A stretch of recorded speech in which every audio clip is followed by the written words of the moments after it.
And we're back, and this time I'm going to show you how to create a screen wave effect in Adobe Premiere Pro. Just put some footage in your timeline. I've already done that. Afterwards, go to Effects and type in Wave Warp. Drag and drop the effect on your footage, and in the effect controls, when you select your footage, you can see the wave warp. Make the wave type a sine. It should be by default. You've got many other options, but sine is the one that we want to have here. The wave height and wave width can be adjusted via numbers, and you can see what that does for the wave height. And we want to make it a little bit wider. That looks fine. The direction, we've got 90 degrees.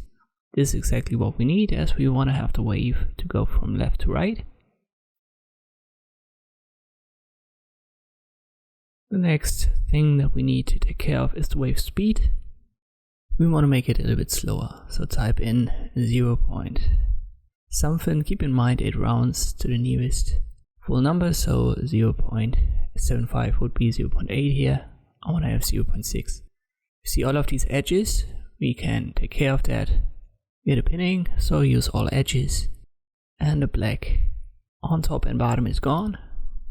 If you increase the quality, obviously it takes more time to render and process, so do that depending on your CPU speed.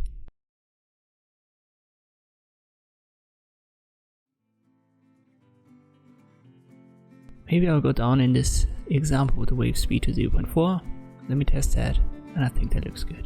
It's exactly what I want, and this effect that you could see in the intro of this video. And this is how you can create this typical screen wave effect in Adobe Premiere Pro. Thank you for watching, and I'll see you next time.